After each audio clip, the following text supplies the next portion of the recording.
शहर के रास्ते के हाईवे से लगा एक गांव था।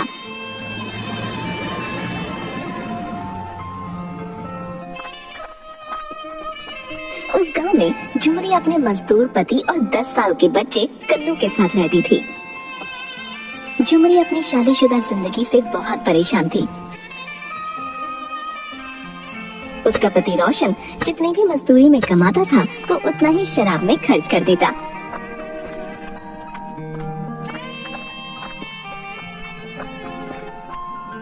एक दिन दोपहर को झुमरी अपनी रसोई में खाना बनाने के लिए कुछ सामान देख रही थी।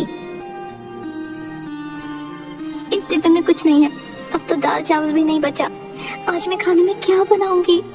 तभी कन्नू स्कूल से घर लौट आया और अपनी माँ को देखते ही बोला, माँ बड़ी जोर से भूख लगी है, खाने को कुछ दो ना। बेटा मैं अभी कुछ बनाती हूँ, तब तक जाकर हाथ मुंह धोकर आजा। कन्नू के जाने के बाद झुमरी सर पकड़कर बैठ गई। हे भगवान अब क्या करूँ, मेरा तो भूखे पेट गुजारा हो जाएगा, लेकिन कन्नू को भूखे पेट कैसे रहने दूँ। तभी झुमरी ने कुछ सोचकर रात के बचे चावल को बचे हुए मसालों के साथ फ्राई कर दिया और कन्नू के आने पर उसे परोस दिया। ऐसे कब तक चलेगा, मुझे इनसे किराना लाने के लिए बोलना ही पड़ेगा।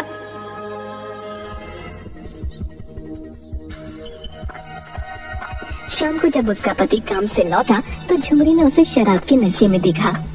आज फिर आप शराब पी कर आए हैं, सारा पैसा आप शराब में बर्बाद कर देते हैं, घर का सारा राशन खत्म हो गया है, कम से कम आप जाकर दुकान से सामान तो ले आइए। सामान कहाँ से लाऊं? मेरे पास कोई पैसा नहीं है, समझी? लेकिन आपको परसों ही तो तनख्वाह मिली थी, आपने सारे पैसों को क्या किया? अभी राशन लाना है, कन्नू के स्कूल की फीस भरनी है। मेरे पास इतने पैसे नहीं है, कन्नू को स्कूल जाने की जरूरत नहीं है, समझी?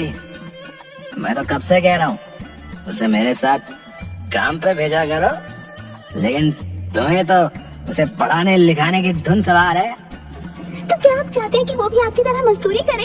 अगर वो पढ़ेगा तो कुछ अच्छा काम कर पाएगा। तो फिर तुम खुद ही उसकी पढ़ाई की व्यवस्था करो, मुझसे वैसे मत मांगो, समझी?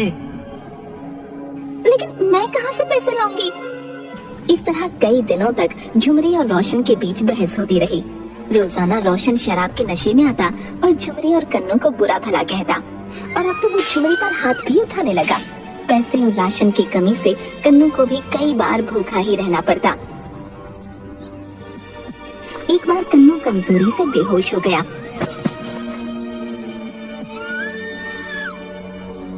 उस दिन तंग आकर झुमरी ने घर छोड़ने का फैसला कर लिया और कन्नू के साथ अपनी बहन के घर जाकर कोई मदद लेने की सोची। अपनी बहन रमा के घर पहुंचकर झुमरी ने अपनी आप बीती बताई। मेरी मदद कर दो बहन, मैं कोई भी काम कर लूंगी, बस कन्नू के स्कूल की फीस और 2 वक्त की रोटी, इतना ही चाहिए। झुमरी तूने उस शराबी का साथ छोड़कर अच्छा किया, तू फिक्र मत कर, तेरे जीजाजी का रेस्टोरेंट है, वो तुम्हें कोई ना कोई काम दे ही देंगे। हाँ झुमरी, तुम कुछ वक्त के लिए यहीं रह सकती हो। मैं तुम्हें रेस्टोरेंट में काम दे दूंगा और उस काम की पगार भी दूंगा, ठीक है? मैं यहाँ रहकर आप पर बोझ नहीं बनना चाहती। अगर रेस्टोरेंट में कोई कमरा हो तो मुझे वहीं रहने की इजाजत दीजिए, बदले में मैं रात में सफाई भी कर दूंगी और वहाँ पहरा भी रहेगा। राहुल झुमरी की बात मान लेता है और दोनों को रेस्टोरेंट के कमरे में रहने की इजाजत दे देता है। झुमरी वहाँ काम करने लगती है।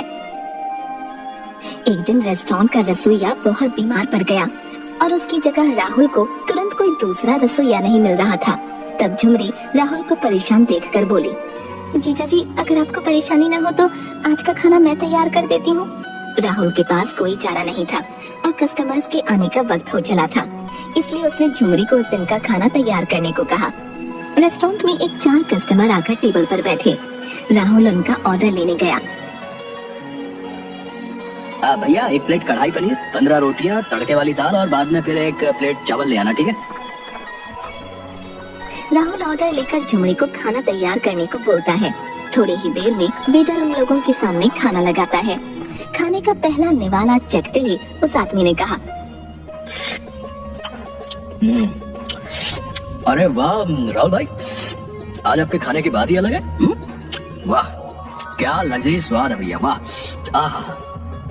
हाँ भैया, पनीर की सब्जी तो बहुत ही लाजवाब है भैया, वाह। आहा। राहुल ये सुनकर बहुत खुश था। उसने अंदर जाकर झुमरी से उसके काम की तारीफ की। वाह झुमरी, तुम तो सच में छुपी रुस्तम निकली हैं? क्या खाना बनाया है, कस्टमर बहुत खुश थे।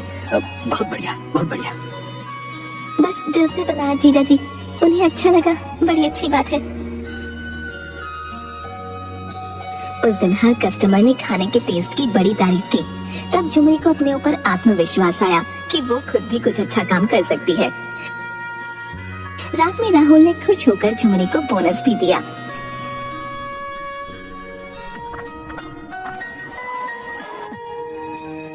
छह महीने में झुमरी ने इतना पैसा जमा कर लिया कि वो खुद एक छोटा सा काम शुरू कर सके। उसने एक दिन राहुल से कहा, जीजा जी, अब मैं अपना खुद का छोटा सा ढाबा खोलना चाहती हूँ। कन्नू बड़ा हो रहा है और मैं उसे आगे पढ़ाई के लिए शहर भेजना चाहती हूँ। ये तो बड़ी अच्छी बात है झुमरी कि तुम कन्नू को खूब पढ़ाना चाहती हो, लेकिन ढाबा खोलने के लिए एक अच्छी जगह की भी जरूरत होगी। मैं इस मामले में जरूर तुम्हारी मदद करूंगा, ठीक है? जीजा जी, आपने और रमा ने मुझ पर जो एहसान किया वो मैं कैसे चुका पाऊंगी। कुछ ही दिनों में राहुल ने हाईवे रोड के पास एक छोटी सी जगह झुमरी को किराए पर दिलवा दी और तब से चल पड़ा झुमरी का ढाबा। झुमरी के खाने के स्वाद की महक की खबर धीरे धीरे फैल रही थी। वहाँ से आने जाने वाले अक्सर उसके ढाबे में रुककर खाना खाते। वाह झुमरी, बड़ा बढ़िया खाना बनाती हो तुम तो। और साफ सफाई भी पूरी रखती हो, बहुत अच्छे। धन्यवाद आपका। झुमरी का ढाबा चलने से पास ही लगे 2-3 फास्ट फूड के स्टॉल मालिकों को परेशानी होने लगी, क्योंकि अब उनके कस्टमर भी झुमरी के ढाबे पर जाने लगे और उनकी कमाई पहले की तुलना में कम हो गई। वो तीनों एक शाम साथ बैठकर चर्चा कर रहे थे। अरे भाई, जब से इस झुमरी का ढाबा यहाँ लगा है ना, हमारी कमाई दमाई नहीं हो रही भैया।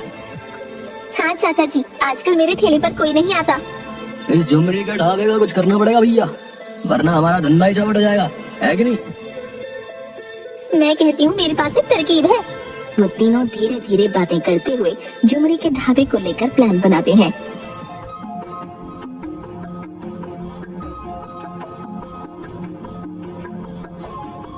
अगले दिन झुमरी सुबह से सफाई करके खाना बनाने की सारी तैयारी करके रखती है।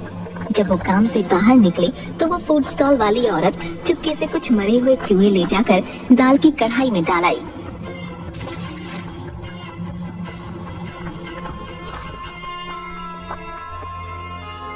कन्नू ने ये सब खिड़की से देख लिया और सब कुछ जाकर अपनी माँ झुमरी को बता दिया। माँ, वो ठेले वाली आंटी ने मरा हुआ चूहा दाल के पतीले में डाल दिया। क्या सच में? अरे, किसी को आराम से 2 पैसे कमाते हुए भी नहीं देख सकते। झुमरी चुपचाप उस दाल को बदलकर फिर से नई दाल पकाती है। इस सब से झुमरी सतर्क हो गई थी और इन 3 लोगों को झुमरी के खिलाफ कुछ करने का मौका नहीं मिल रहा था। एक दिन तंग आकर वो औरत बाकी दोनों से कहती है, क्यों ना इस झुमरी का ढाबा ही जला दिया जाए? अरे नहीं, किसी की जान का नुकसान हुआ तो मैं ऐसा काम नहीं करूंगा बाबा। मुझे तो ये सुझाव अच्छा लगा। झुमरी का ढाबा जड़ से मिट जाएगा और हमारा काम दोबारा अच्छा चलने लगेगा। हाँ। उस रात वो दोनों चुपके से जाकर झुमरी के ढाबे के आसपास मिट्टी का तेल डालने लगे। आज के बाद इस ढाबे का नामो निशान खत्म। उसी वक्त उस औरत से गलती से एक सामान गिर गया और झुमरी की आंख खुल गई। झुमरी उठकर बड़ी सावधानी से खिड़की के पास जाकर देखती है तो सारा माजरा समझ जाती है। इससे पहले कि वो लोग आग लगाते, झुमरी वहाँ पहुँच गई। उसे देखकर वो दोनों बड़ा घबरा गए। मैं इतने दिनों से आप लोगों की सारी उल्टी सीधी हरकतें बर्दाश्त कर रही थी, लेकिन अब तो आप लोगों ने हद ही पार कर दी।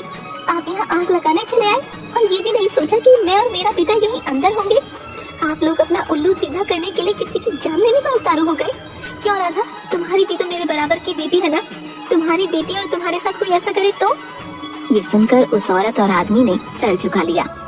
अगर मेरे ढाबे से आपकी ग्राहकी कम हुई है तो मेरे काम को खराब करने में ध्यान देने की बजाय आप लोगों को अपना काम अच्छा करना चाहिए।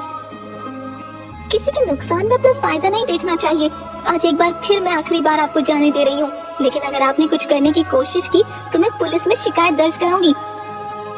झुमरी की बातों से डरकर और शर्मिंदा होकर वो लोग तुरंत वहाँ से निकल गए, लेकिन बदले की आग से तीनों और ज्यादा बिलबिलाने लगे। एक शाम को नहर के किनारे दोनों ठेले वाले शराब की बोतल हाथ में लिए। उस झुमरी को आज ऐसा सबक सिखाएंगे कि जिंदगी भर याद रखेगी भाई। उस दिन की बेइज्जती अभी तक मेरे दिमाग में घूम रही है भाई, उसको आज नहीं छोड़ूंगा मैं। शाम के खाने का वक्त था। झुमरी अपने ढाबे पर बैठी ग्राहकों को खाना खिला रही थी। ओह बहन जी, मजा ही आ गया आज तो खाने में। और क्या दाल मखनी बनाई थी आपने। 2 दिन तक स्वाद नहीं जाने वाला। ओ सौरभ दी हो। धन्यवाद सरदार जी, बस आप लोगों का प्यार है जिसकी वजह से आज अपने परिवार को पाल रही हूँ। अच्छा बहन जी, अब मैं चलता हूँ। 12 बजे तक गड्डी हिमाचल के बद्दी में लगानी है। ओ छोटू और चल जल्दी शीशे का कपड़ा मार। और ट्रक वाला वहाँ से चला जाता है। तो मैं निकला गड्ड लेके और सड़क पे वो एक मोड़ आया, ओथे गड्ड छोड़ आया। ओए उसके कुछ ही देर बाद दोनों ठेले वाले झुमरी के ढाबे पर आ जाते हैं। अरे ओ झुमरिया, बहुत मचक रही थी उस दिन है? आज तेरा हिसाब बराबर करने आया, समझी? उस दिन तुम लोगों को पुलिस के हवाले कर ही देना चाहिए था। तुम लोग सीधे तरीके से बात नहीं मानने वाले। आज तुझे बगल वाली नहर में धकेल कर तेरा किस्सा खत्म कर दूंगा मैं। ढाबे पर खाना खाने वाले सब लोग तमाशा देखने लगे, लेकिन कोई उन शराबियों को रोकने की हिम्मत नहीं कर पा रहा था। दोनों आदमी झुमरी से बदतमीजी करने लगे। तभी ढाबे पर एक ट्रक आकर खड़ा होता है। ओ बेवड़े, इधर उधर अकेली औरत पे क्या दाल जमाते हो हैं? अरे तू कौन है? नहीं यहाँ से बे, नहीं तो हड्डी पसली एक कर दूंगा। ओए तेरी मानो मासी आँखा है। अब रुक तो रुक। सरदार जी तभी उसको एक हाथ से बगल में दबोच लेते हैं और अच्छे से धुलाई कर देते हैं। बहन जी, अब जमाना बदल गया है, अपनी रक्षा खुद ही करनी पड़ती है। उठाओ डंडा और शुरू हो जाओ। तभी झुमरी गुस्से से पास ही पड़ा डंडा उठाती है और दूसरे शराबी की पिटाई करना शुरू कर देती है।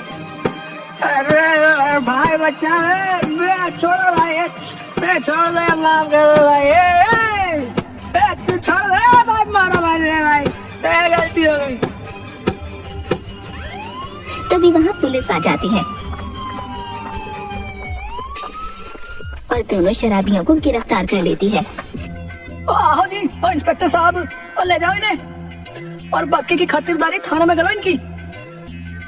अरे चल, थाने को बहुत गर्मी चढ़ी है, हैं? ले चल इनको, आज जरा आन मिलो सजना करते हैं इनके साथ। ओ बहन जी, और ये तो अच्छा हुआ कि मैं अपना लाठी यहीं भूल गया था और 100 से लेने वापस आ गया, नहीं तो न जाने क्या नर्थ हो जाता। इसके बाद झुमरी ने अब किराए की जगह खुद की जमीन लेकर अपना ढाबा बना लिया और उसका ढाबा दिन रात तरक्की करने लगा। और झुमरी ने अब कई लोगों को काम पर रखकर उन्हें रोजी रोटी का साधन दिया और अपने बेटे को भी अच्छी शिक्षा के लिए शहर भेज दिया।